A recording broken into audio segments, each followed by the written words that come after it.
자, MTN은 이 만원, 중요한 지지선이자 매수 타점 자리가 이 만원인 부분이라고 얘기를 했었고, 자, 만원이 지지를 해주면 좀 끌고 가보자 얘기를 했었는데, 자, 신라젠 재개 여부에 따라서 주가가 큰 폭으로 뭐 상방이 나올지 하방이 나올지 좀 갈려질 것 같고, 1월 18일 정도에 어느 정도 가시적인 결과물은 좀 나올 것 같은데, 아무튼 이런 이슈가 좀 살아있기 때문에 기대를 해보고, 오버슈팅이 나왔을 경우에 한번 매도 전략으로 가보자 이렇게 얘기를 했는데, 이에 관해서 좀 자세하게 좀 살펴보자면 어, 자, 이 관련해서 뭐 뉴스 재개, 뭐 거래 재개, 뭐 이건 뭐 신라젠 거래 재개 여부에 따라서 좀 향방이 갈릴 것으로 예상되기 때문에 신라젠 거래를 한번 중점적으로 좀 봐줬으면 좋겠고, 이런 뉴스들이 나오고 있는데, 자, 우리는 뉴스 매매를 절대 하지 않는다. 이 뉴스는 흐름 정도만 파악을 하고, 뉴스가 투자의 주 지표가 되어선 절대 안 된다. 그냥 참고용으로만, 이제 파악하는 용도로만 사용해야지, 뭐 뉴스에 따라 들어가거나, 악재 뉴스에 매도하거나 절대 이러지 말자고 했었고, 그 다음에 재무제표를 보게 되면, 두드러진 실적은 나오진 않지만 앞으로 향방에서 이제 실적이 어떻게 나올 것인가, 요거 같은 경우에는 신라젠 거래 여부에 따라 이제 틀려진다. 그렇기 때문에, 그렇지만 한번 이 재무제표 꼭 체크를 해주고, 그 다음에 종목 분석 가서 우호지분은 대주주,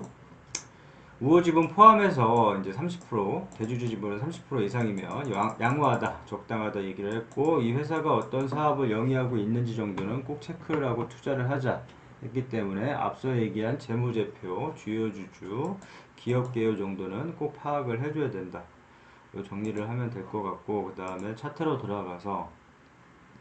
자, MTN 같은 경우에 지금 차트를 만들어가는 모양새이긴 하지만 이 만원을 한번 중점적으로 봐줄 필요가 있고, 그 다음에 이게 돌려준다. 그러면 우리가 매도가를 좀 찾을 때 이 매도가에 대해서 잘 모르겠다 이렇게 했을 경우에, 항상 수익은 이렇게 줄 때 챙기자고 했고, 이 매도가에 대해서 좀 모르겠다, 매도 시점에 대해서 모르겠다 하면 이 뾰족뾰족한 부분을 찾아보고 산을 한번 그려보자고 했다. 자, 산을 한번 찾아보자고 했다. 그래서 뾰족뾰족한 부분에서 막히면 다음 구간에서 항상 의심을 해주고, 이 구간에서 날아갈지라도 전혀 아쉬워하거나 배 아파하지 말고, 막힌 구간에서는 매도를 함으로 인해서 수익을 챙겨주자 늘 강조하는 부분이고, 산도 마찬가지로 우리가 등산할 때 힘들면 쉬어가듯이 이런 구간에서 막히면 이런 구간에서는 매도를 해주자. 이게 더 날아갈지라도 이렇게 정리를 했으면 좋겠고, 자, 그럼 최근 사례 M2N을 찾아보게 되면 막힌 구간이, 만약에 이거 오버슈팅이 나오면 16,500원 이런 구간까지는 순식간에 도달을 할 수가 있지만, 이 14,500원을 좀 중점적으로 좀 봐줘야 될 필요가 있는데, 이 14,500원에서 걸리는 구간이다. 걸리는 구간이기 때문에 이 14,500원을 맞고 이렇게 떨어질 수가 있다. 14,500원을 강하게 돌파를 하지 못하게 되면 이 14,500원에서 이 부분에서 맞고 떨어질 수 있기 때문에, 단기 스윙을 하는 사람들은 이 14,500원을 좀 중점적으로 보고, 이 부분에서 뭐 전량 매도를 해도 상관없고, 이 부분을 뭐 뚫는다 그러면 16,500원까지는 좀 수월하게 도달할 것으로 보기 때문에, 아무튼 이 금액대 14,500원은 좀 기억을 할 필요가 있고, 자, 이 뾰족한 부분을 찾아보니까, 앞서 얘기했듯이 이렇게 뾰족한 부분을 찾아보니까 이 부분에서 막혔더라. 그래서 줄 거보니까 14,500원. 자, 이 부분에서 막힐 것이라고 생각이 된다. 이렇게 그냥 차트를 좀 간편하게 좀 봐줄 필요가 있고, 그 다음에 이 차트 복잡하게 보면 아예 안 보게 된다. 그렇게 되면 공부를 아예 안 하기 때문에 이런 방법을 통해서라도 좀 봐줄 필요가 있고, 마찬가지로 이 뾰족한 부분에서 막혔다. 그러니까 16,500원 부분에서는 좀 매도를 해줘야겠다. 이게 더 날아갈지라도 나 같았으면 이런 부분에서 수익을 챙기겠다. 이렇게 살펴보면 될 것 같고, 그 다음에 물타기 자리. 지금 차트는 만들어가는 모양새니까 좀 이 만원만 지지선으로 보고 좀 봤으면 좋겠고, 그 다음에 이제 물타기 자리는 자, 1차, 2차 나눠서 이 물타기 자리도 마찬가지로 공격적으로 매수할 수 있는 자리 이렇게 얘기를 했었는데, 그 자리가 자, 1차적으로 이제 7,000원, 2차적으로 이제 4,000원 보면 될 것 같고, 이런 자리는 올 수도 있고 안 올 수도 있다. 자, 매수가가 이렇게 물타기 자리가 올 수도 있고 안 올 수도 있겠지만, 만약에 이런 자리가 온다면 공격적으로 물량을 좀 실어준다. 공격적으로 물량을 실어주고, 단 이것도 마찬가지로 리스크 관리 차원에서 1차 나눠서 1차, 2차 나눠서 이렇게 했으면 좋겠고 1차 물타기 자리가 7,000원, 2차 물타기 자리가 4,000원 이런 식으로 좀 설정을 해두고 이런 구간이 왔을 때 좀 물량을 실어준다 이렇게 보면 될 것 같은데 정리를 해보자면 매수 타점 자리에서 매수를 하고 매도 타점 자리에서 매도를 하면 그만이지만 이런 타점이 왔을 때는 좀 적극적으로 활용을 해서 이 물타기 자리도 마찬가지로 이런 고가에서 만약에 내가 산 가격에서 이렇게 밀렸다고 내가 산 가격 기준으로 많이 밀렸다고 해서 따라 들어가다 보면 이 물량만 늘어나고 리스크 관리 자체가 대응이 안 되고 더 크게는 아예 완전히 손을 놓게 된다. 이 물량을 또 싣게 되면 아예 손을 못 쓸 지경까지 오기 때문에 항상 물타기 자리에서 추매는 물타기 자리에서만 추매를 하는 부분이고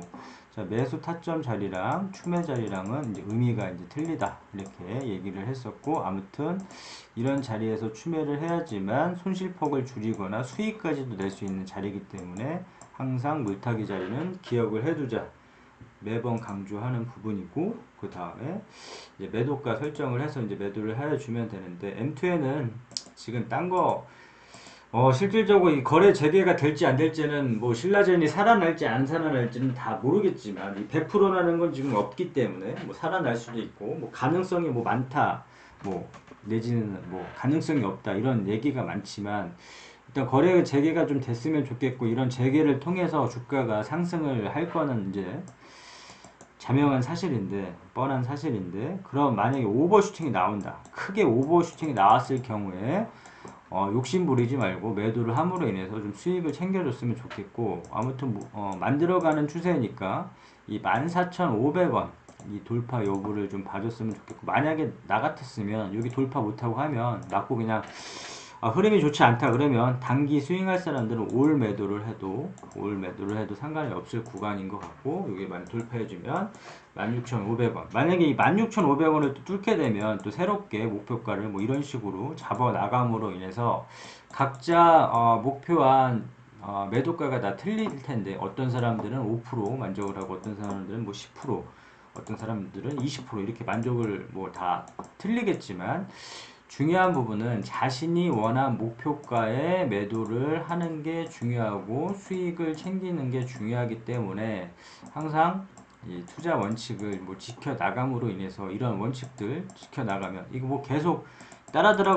들어가기보다는 타점을 이용해서 공략을 통해서 이런 원칙들을 지켜 나가다 보면 자연스럽게 수익은 일어날 것으로 보고 있고 아무튼 이 신라젠으로 인해서 많은 주주들이 이제 손해를 받고 이거 뭐 고통 속에 좀 있을 텐데 지금 이게 얼마를 기다린 거야? 이거 정지부터 해갖고 신라젠 정지부터 어마어마한 시간을 기다렸는데 이거 좀 살아가지고 제대로 된 경영 해갖고 다시금 비상을 신라젠 같은 경우에 비상을 했으면 좋겠고 M2N도 그에 따라서 신라젠으로 인해서 주가가 좀 레벨업을 좀 했으면 좋겠다. 여기서 끝!